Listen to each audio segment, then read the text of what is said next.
Oh, hello, good YouTubers. Just give me a second here.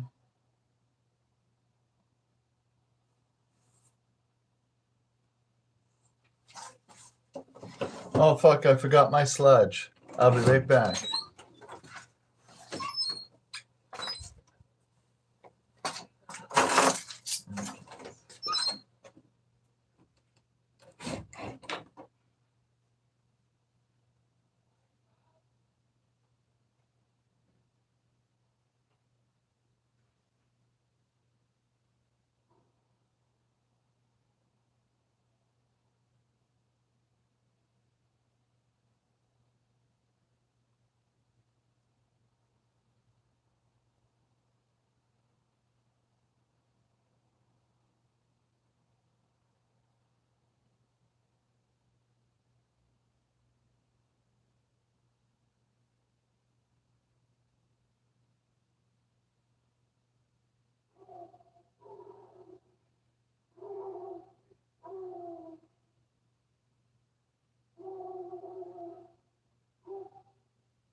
Oh. Hello, good whatever the fucks you are out there. I got my sludge. Put the brake fluid over there. I don't think we really need that. Now, I hope all you good people out there are good fuck out of your goddamn fucking trees, right? Because that's the way you should be. Because that's the way, I get fucked, Gonna take a swig of my sludge.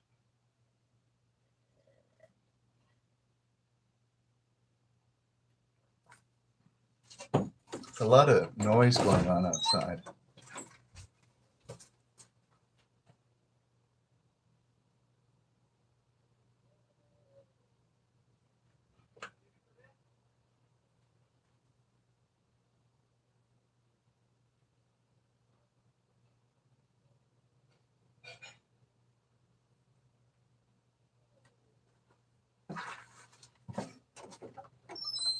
I think someone's being murdered next door or something.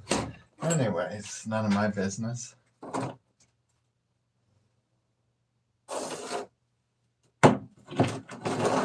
So we're gonna take a dab.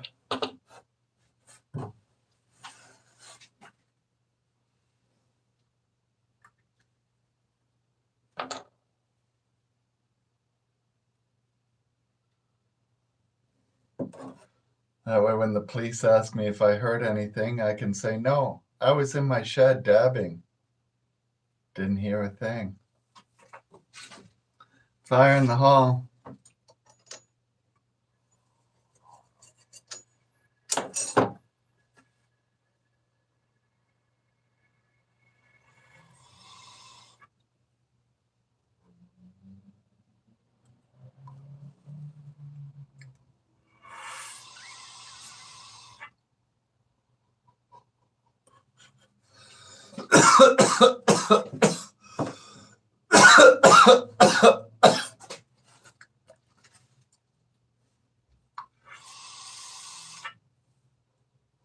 Yeah. I don't testify against anything. Anyways, I'm a well-known perjurer.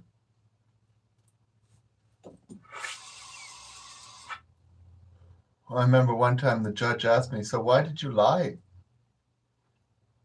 I'm like, well, I'm sorry, Your Honor, but I'm only capable of lying when I'm surrounded by government officials. The truth is never going to come out of my mouth. I may, and if I forget the story I gave you last time, well, I'll just make up a new one, right? They gave me contempt of court for that line. Well, of course, 3 hours later, they let me out. And they were like, so are you going to apologize? I'm like, yeah, sorry, Your Honor, that you're an asshole. Even though it has nothing to do with me, you know? Oh, in Canada, nobody goes to jail for lying in court. Perjury is like a coming of age thing. Everybody does it. Holy fuck. I did it intentionally, and then I ratted myself out. You know why I rat myself out? So that I'm a well-known, documented fucking bullshitter and liar. And now I can't be trusted for a word I say. And that's why I did it. So now just fuck off and leave me alone. Right? Exactly. My word ain't worth shit. I may be telling the truth, but it really don't matter either way. Right? Oh, you know it. And so that's how that works, you know? I didn't only do it once, I did it 3 separate times. Yeah. I always have nice speeches, too. One time, folks, I was doing my speech that I do when I'm going to be sentenced to go to jail, which I was already sentenced, and then they let you say you're a little bit, right? And so I've been sentenced to go to jail, and I have a special speech for that. And after I did my speech, folks, the whole courtroom just went into hysterical laughter. It was pretty hilarious. Unfortunately, that was the end of my fun for the day, you know.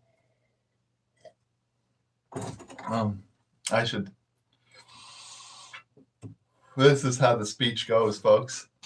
You should memorize it in case you're in such a situation and need to use it yourself. It goes like this. You Fargan ice holes. You violated my Fargan rights. This son of a botchin' country was founded so that the patriotic liberty citizens like myself could not be taken away by a bunch of lousy corksuckers like yourselves. Thank you. Oh, yeah.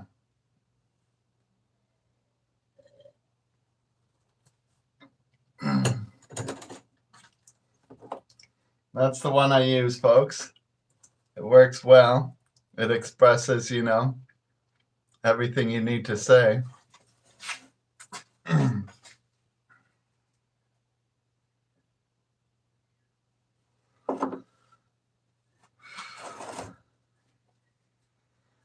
And so here we go, another big fat dab. Listen to this, folks. My neighbor being murdered. I guess he's been murdered now. The screaming stops. Oh no, there it goes.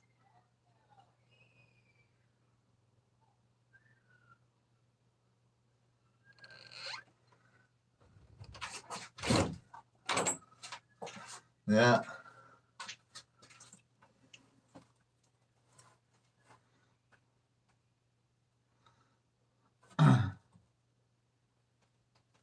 Anyways, fire in the hall.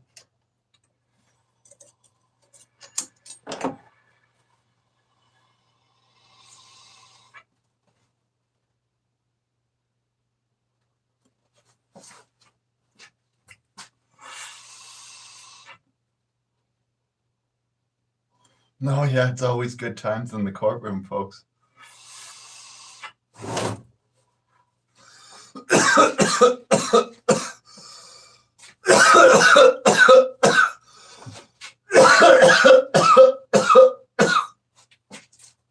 Oh.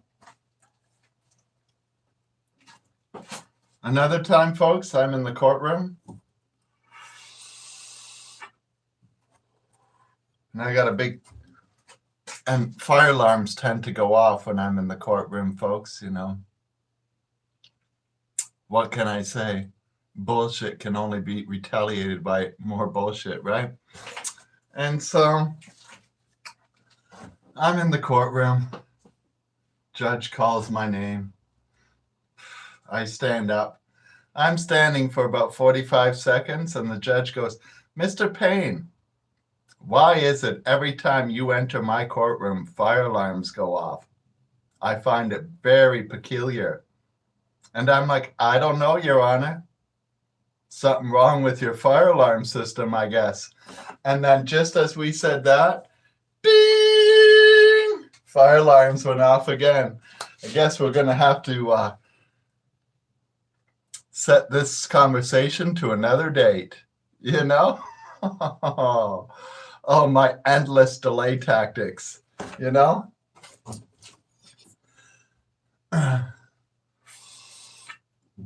Anyways, one of my favorite ways to set the fire alarms off, folks, is a cherry bomb with a nice long wick. Another thing I like to do is show up with a crowbar. They have metal detectors now because of people like me, you know? But back in the day, they didn't have metal detectors, and I'd show up with a crowbar in my coat, and I'd go in the elevator. Oh, this is one of my more memorable experiences, folks. I'm in the elevator. There's 4 floors to this building, right? It's not that tall. You could take the stairs. Not a big deal. I'm in the elevator. I'm going up. I'm in there by myself. I pull out the crowbar, and I rip off the control panel. You know, the control panel on the side of the elevator? I rip it right off the wall. Fucking wires and all. And then I stick the control panel in my jacket again with the crowbar. Then the doors open, folks. I step out, and about 10 lawyers and judges and scumbags stepped in. Then the doors closed. Who knows how long they were in there for, you know? Like, I give a fuck. I was busy laughing.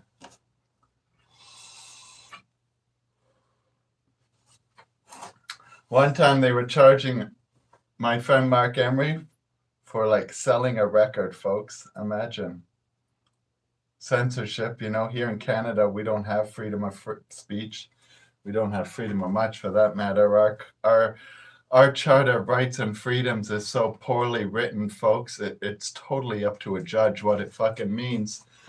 And, but we definitely don't have freedom of speech. There's nothing that even slightly comes close to that in anybody's charter except the American one, right? And so they were banning some music, which they still do to this day. Recently, 2 years ago, I had a concert I was going to go see tickets to, and they banned him from entering the country. Oh, and so, whatever. So anyways, this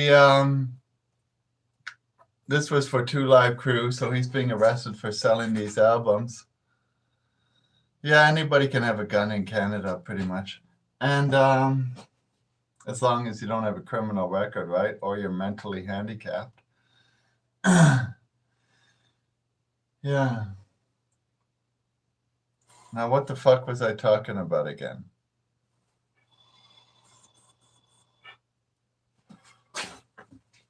Oh, fuck, all fucked up, you know?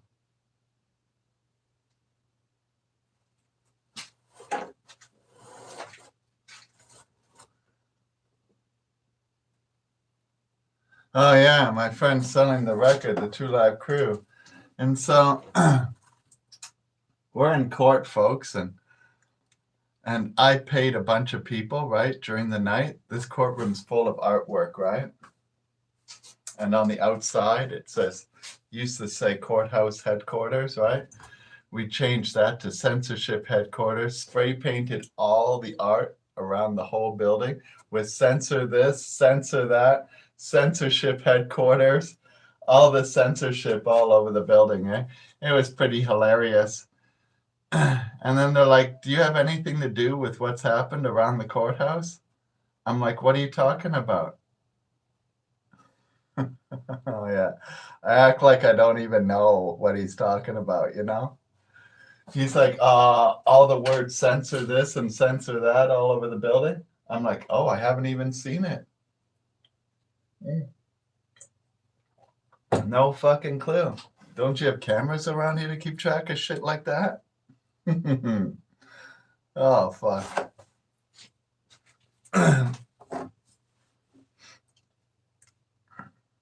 So, anyways, that used to be our Cash for Chaos program, folks. Yeah, pay some kids some cash, and in return, they give us some chaos.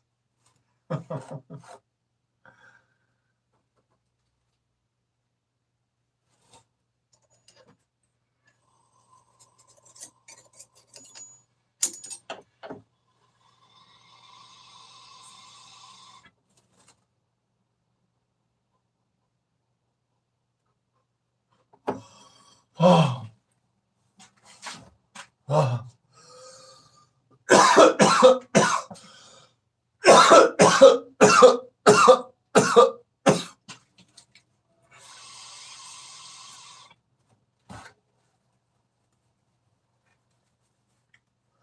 Oh.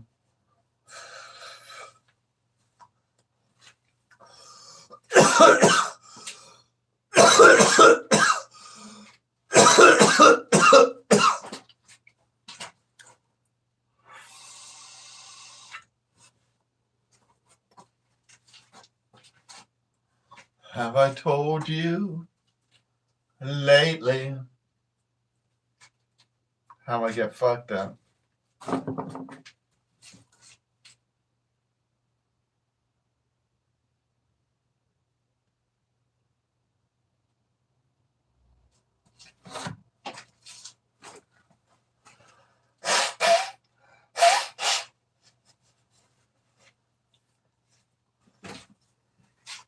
Mark doesn't believe in marriage, and I doubt she does either. They only got married because Mark didn't want his assets to be fucking frozen by the U.S. government when he got arrested and sent to the United States, which is what they would have done.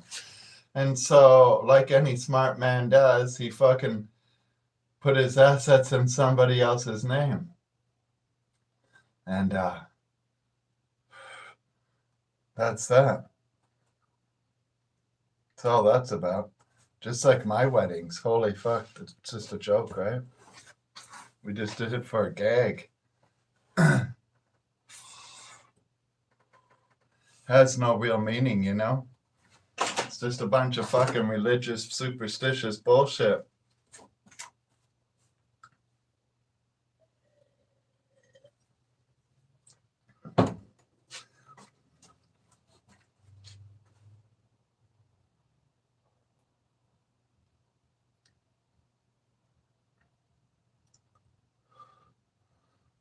Oh, but she's okay.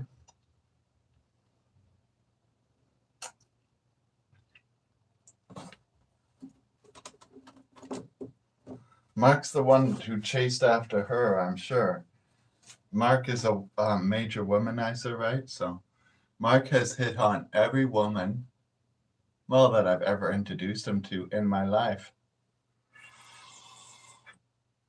He even hits on people's wives while their husband's sitting next to them. Oh, yeah, folks.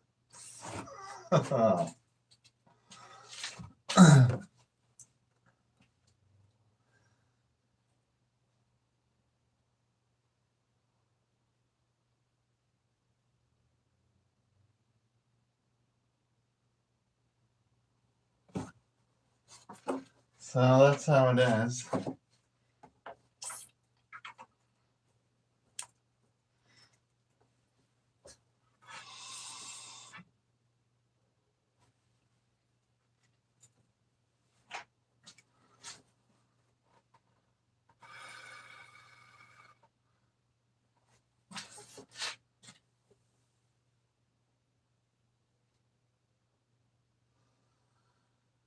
La la la.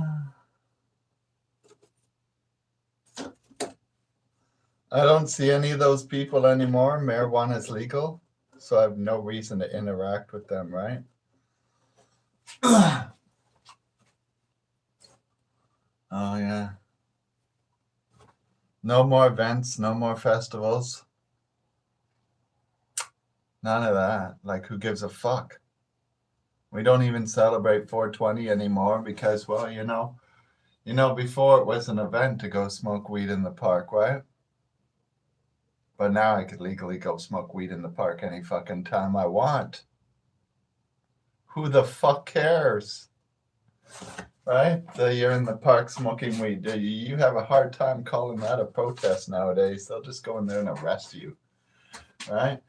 And so for being a public menace, if you started some sort of event. And so that's how it is.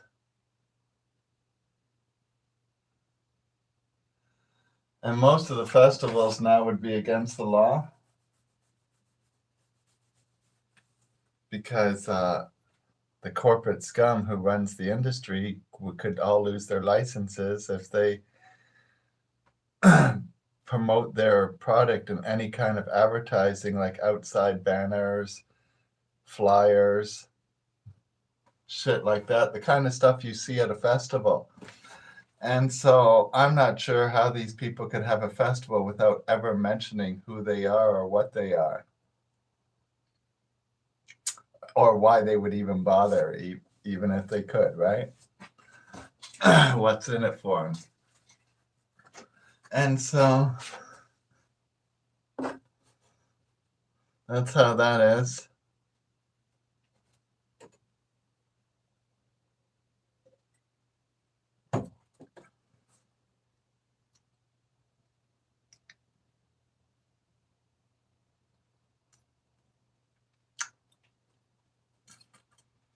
Oh, yeah. I mostly use my phone for taking pictures and posting them on Facebook or Instagram. Once I've taken my picture and posted it on Facebook or Instagram, I'm not sure what more I can do with my phone until I find another picture that I can take to post on Facebook or Instagram, right? Like, I don't really use my phone as a phone, Nobody ever phones me. If somebody phones me, I know something's up, right? Oh, yeah. Because people text me. The only person who phones me is my mother, maybe. And I phone her too often for her to phone me, right? And so, but she has phoned every now and then. But that's about the only person that phones me. So anytime I hear my phone ring, English guy, Texas. So anytime I hear my phone ring, I know right away that it's probably a scam artist from Nigeria. Before I even pick up the phone, I'm like, oh, let's see what this scam artist is up to. I usually ask him how the weather is in Nigeria. Yeah.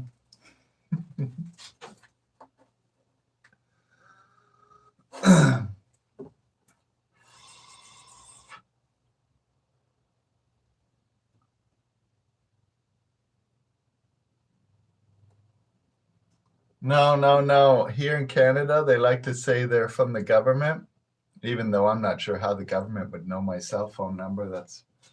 It's not a question on the tax form that they ask. So I'd be baffled just by that, by getting a call by them, really.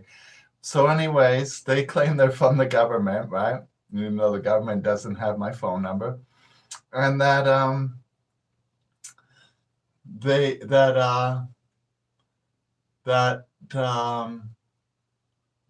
oh yeah, that there's some problem with your taxes. Oh yeah. Yeah, that's the scam.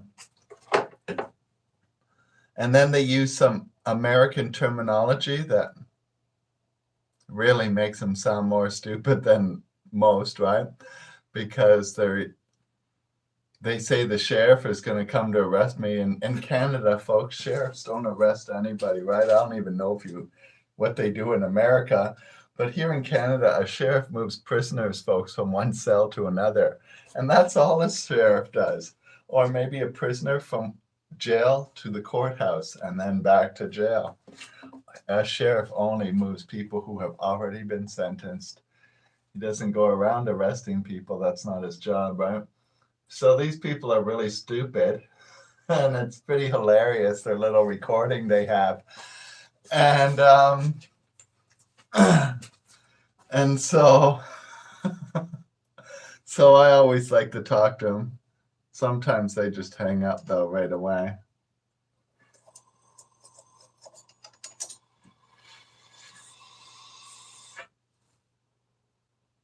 I'm like, hey, so does this scam actually work? Are there some people that stupid that they send you money? I'm just curious. Give me their phone number, hook me up.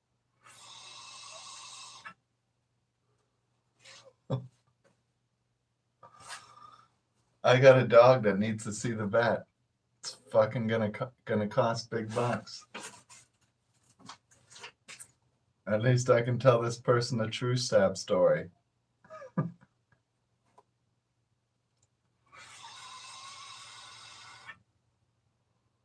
Oh, fuck it. They're giving away money,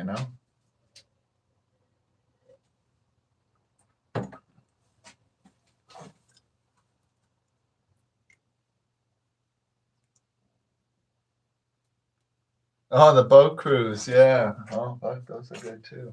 Trip to Florida, the whole works. Yeah, I've had a few of those. It's good times.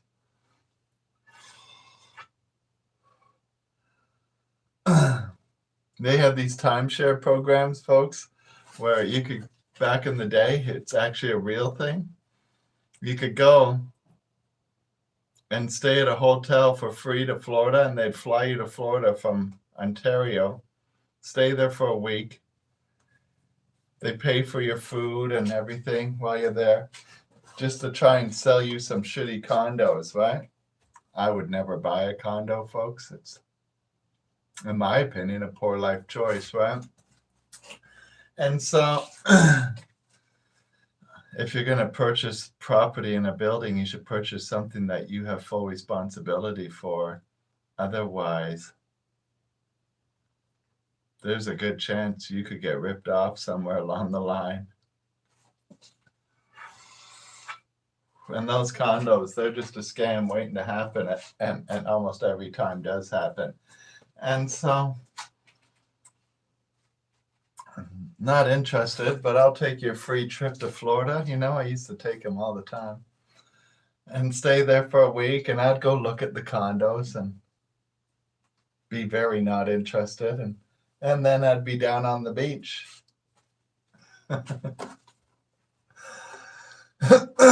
It's good times. It was a good scam while it lasted, folks. Unfortunately, the word got out, and before you know it, a lot of people were taking trips to Florida, but not actually buying condos. And that's when they realized this ain't really working anymore. Oh, yeah.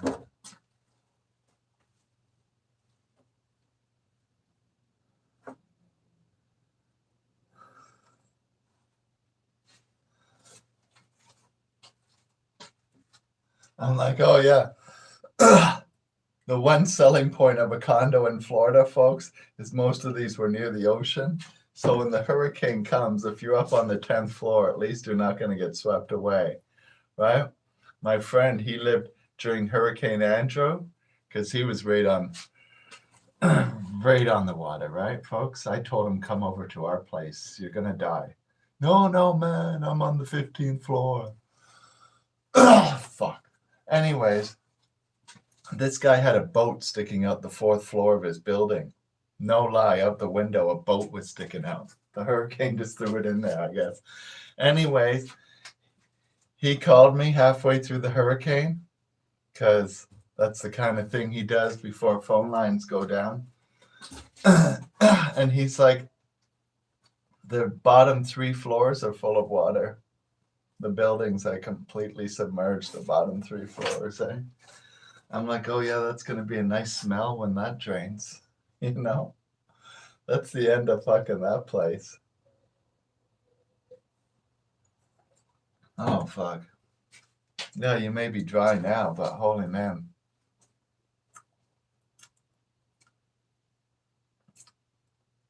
That place probably no longer livable. I don't remember what happened to him after that. Because that hurricane was pretty devastating in the end. And I thought after the hurricane, I was just going to drive out of Florida because I'd been to Florida and experienced hurricanes before. They weren't like that one before. And so the ones before, I could just get in my car afterwards. There'd be some trees down and maybe some hydro lines and the odd thing in the middle of the road, but you could still use the road, right? But after Hurricane Andrew, there was no using any fucking road. There were like trucks lying on their side, trees everywhere, boats, stuff on the water, on every road. People's houses in the middle of the highway. Oh, yeah. So that was that. It's fucking stranded. So I was all pissed off because I could have just left beforehand, you know? And I was like, this fucking... Look at this fucking shit I'm stuck in now.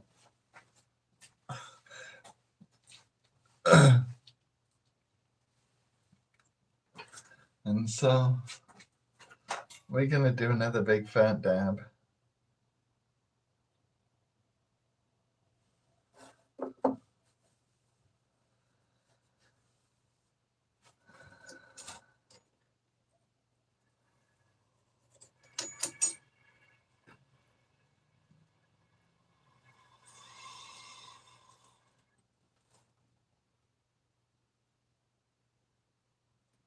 Yeah, in his building, I remember this, it had a generator on the roof because it was designed to flood on the bottom due to hurricanes.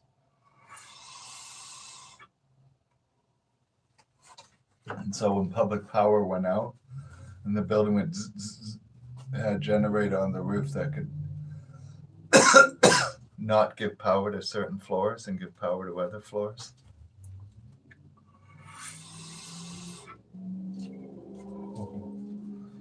So he was still living large, actually, for a little while, probably. But yeah, we had a big tree. There was this building we were in, supposed to be like the safety building, right?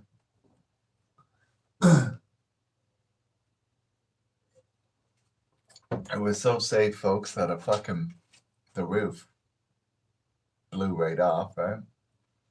It was really good times, must say. And then, you know, you're sitting in the room, there's no roof anymore, fucking holding on to the fucking pole, waving around like a flag with your feet in the air like you're a fucking flag hanging from the pole. Basically, not too far off, right, folks? And then suddenly, boom, like a nuclear explosion kind of boom, right? And then half the wall disappears to the building, and a tree the size of the building just landed on the side of the building. And luckily, nobody was standing too close to that wall because, well, you wouldn't have made it, right? Oh no, you wouldn't have. And I'm like, oh wow. Wow, this shelter is really keeping us safe.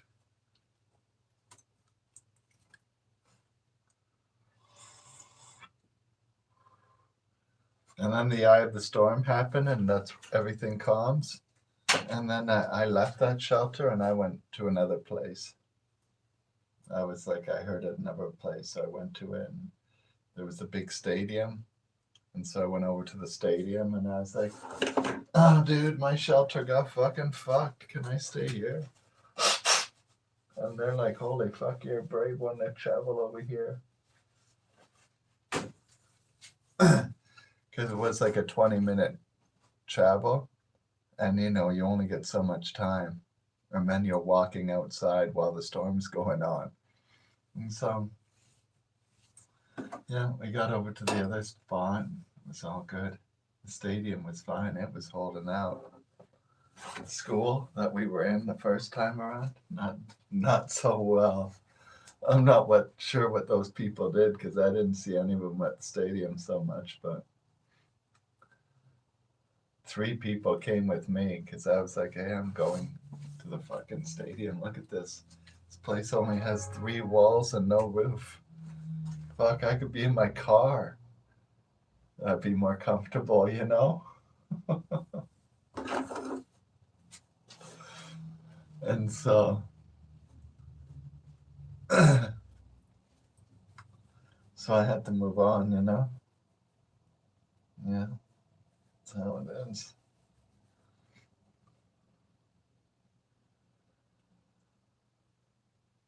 So, anyways, gonna do another big fat dab. Being all fucked up. And my car, well, that took me a while to find. After the storm, eh, folks? I guess my car had been picked up by the water and moved.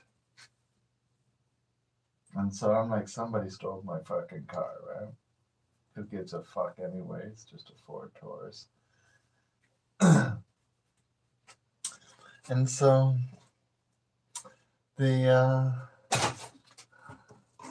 I've moved on and got a new car at this point. You know, weeks have gone by, and I get a phone call from the Florida police, and they're like, "Oh, Mr. Payne." I'm like, "Yeah, it's the Florida police here. We found your car, fucking 240 kilometers from where you parked it."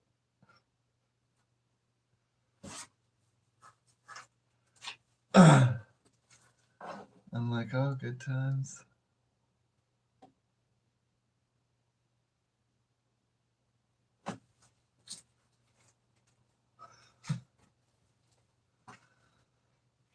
And so that was that. Yeah, they're like, "Your car just floated over here from the water surge." I was like, "Yeah, so somebody stole my car and parked it there?" They're like, "No, there's no sign of theft, sir. Your car's fucked, though. I wouldn't bother thinking of coming to pick it up or anything."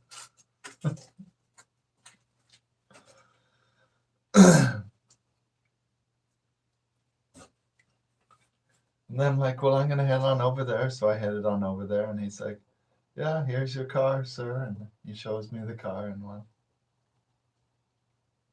it's barely a car. You know, like it's hard to recognize as a vehicle even. Except there are tires still attached to it. That kind of gives it away.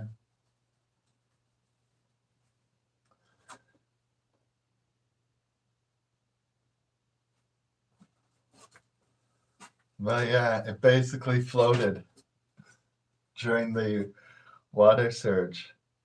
Like I say, Hurricane Andrew was a major event. It wasn't like the other hurricanes I'd been through where I could just get in my car afterwards and drive away. And anyways, I was still in town when they finally found my car because I was still stuck there because none of the highways were open for probably 2 months.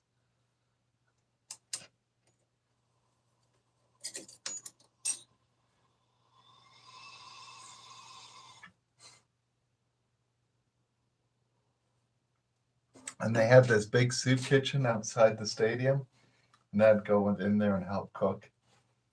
Just the breakfast, though.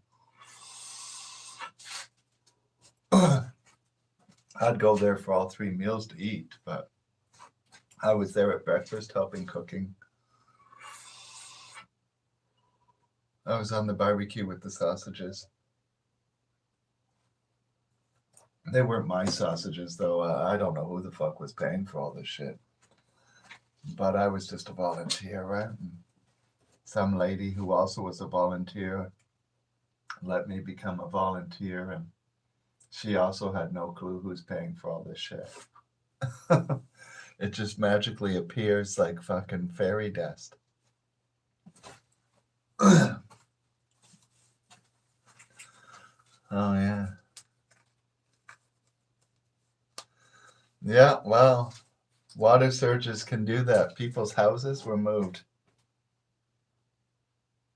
like far. There was a house in the middle of the highway, multiple, and a big boat. Well, if you were dumb enough during Hurricane Andrew to leave your boat parked at the shore,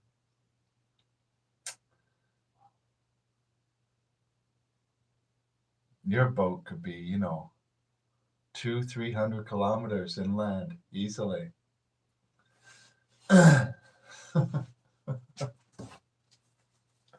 When the day's over.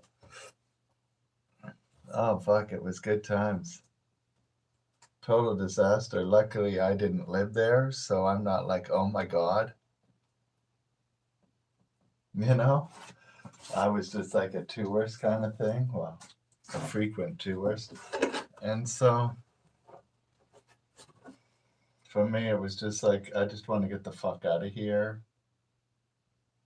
Wish somebody didn't steal my fucking car.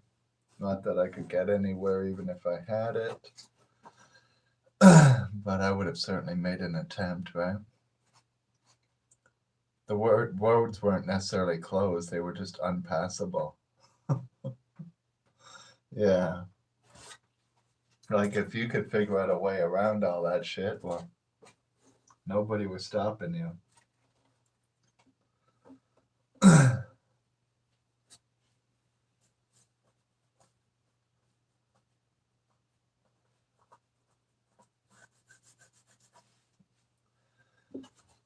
So it was rough.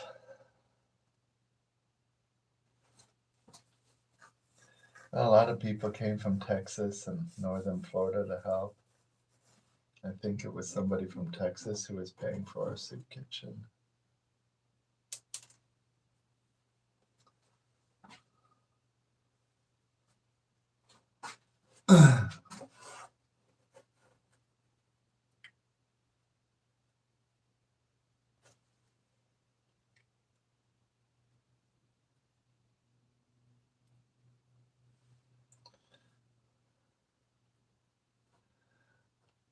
Look at that.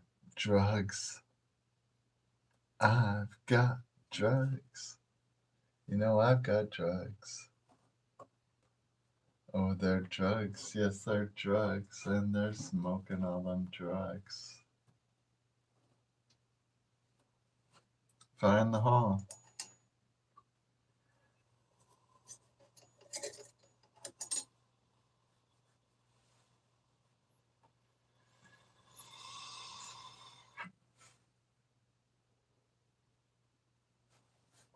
My dad took his sailboat, out into the storm.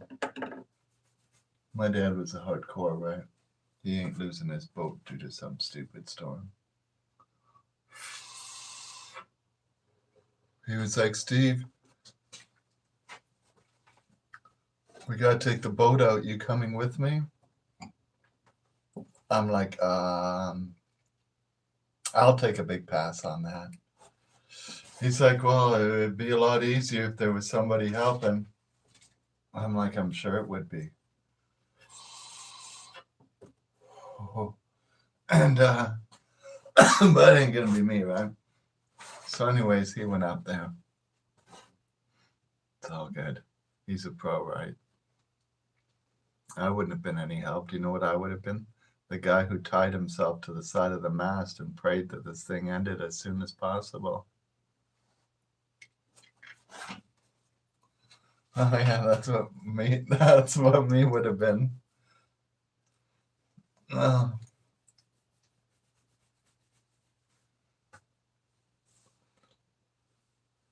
Yeah, it is.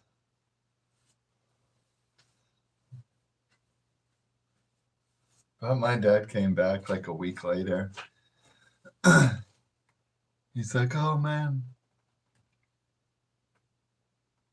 it was pretty rough out there, but we got by. There's no damage to the boat. Yep, there is. I bet it was rough. That's why I didn't go.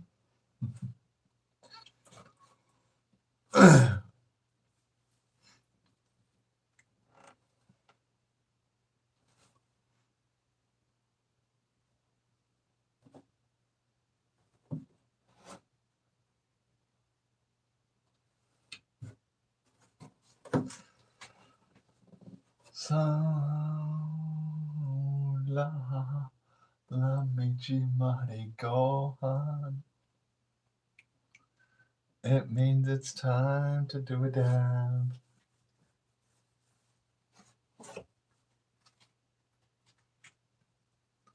Oh, I got a can of gasoline in here.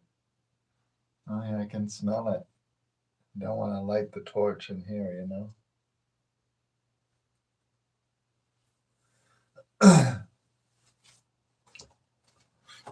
That would be the final Marijuana Man episode.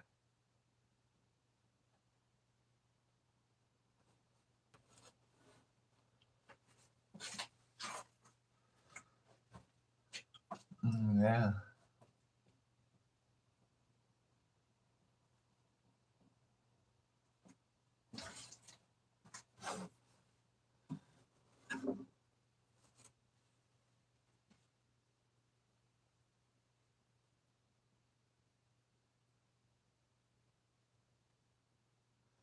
I made a strawberry upside down cake today.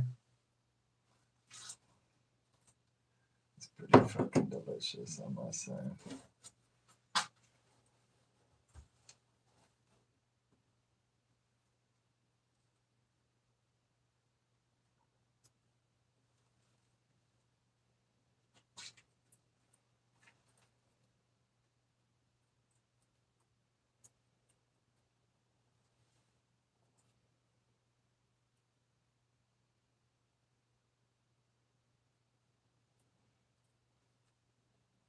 I'm all out of sludge. I gotta go get some more. I'll be right back.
Guess who's back?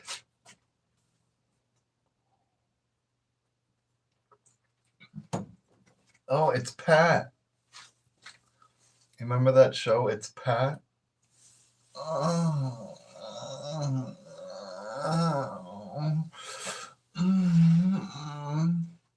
That's how Pat used to walk. And nobody knew if Pat was a girl or a boy, right? because you couldn't tell. And one day Pat was getting married. And so people were excited that finally we might find out if Pat's getting married.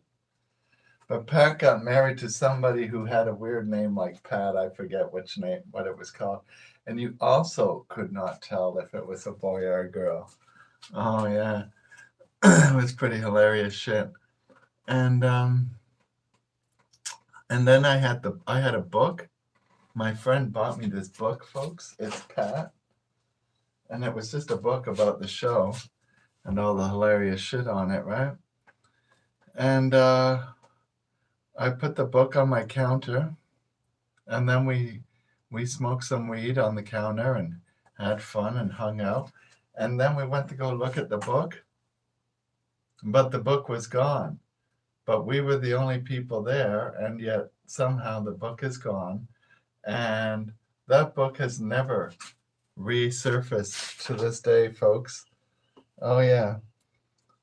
30 years later, and the It's Pat book is still fucking gone missing. Oh, fuck. It's some weird shit.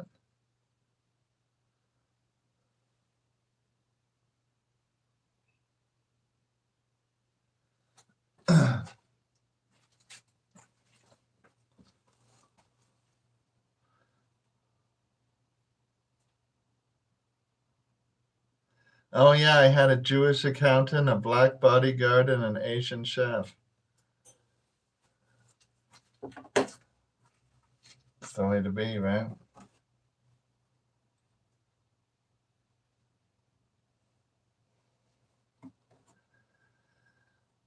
Fly in the hall.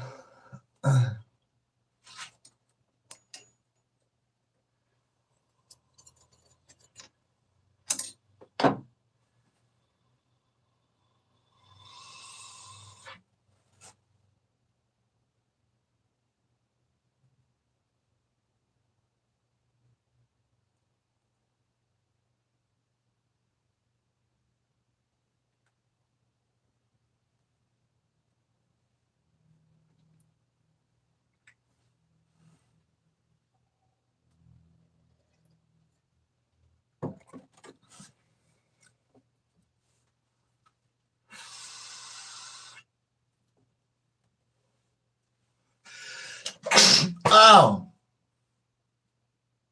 Oh, fuck. Sneezled. Sneasel weaseled. I've got no objections to your French kiss. Mm-mm-mm-mm. Under a scarlet moonlit sky. Got no objections with making memories. Even though you're sucking off 27 other guys. But since you lost your hands at the factory,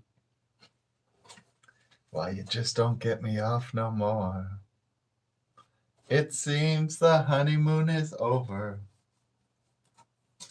Your hooks, they fell on the floor, and keep those rusty hooks away. Oh, yeah, yeah, yeah. Or you might rip it off today. Mm-mm-mm-mm-mm. Baby, baby, keep them rusty hooks away. Or you might rip it off today.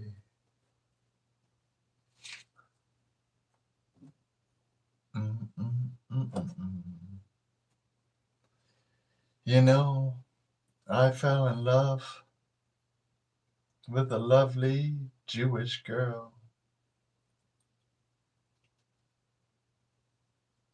Her folks, well, they found out I had never been circumcised. Oh, what can I say when my baby, she smiles and she says hello? I know the skin, it's going to be the first to go. Mm-mm-mm-mm-mm. I mean, there's just no sense keeping it to myself any longer. Fire in the hall.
Oh,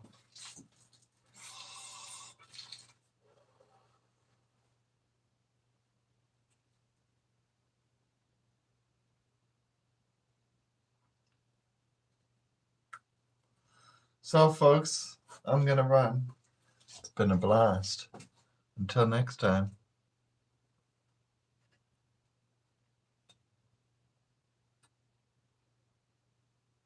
Peace out.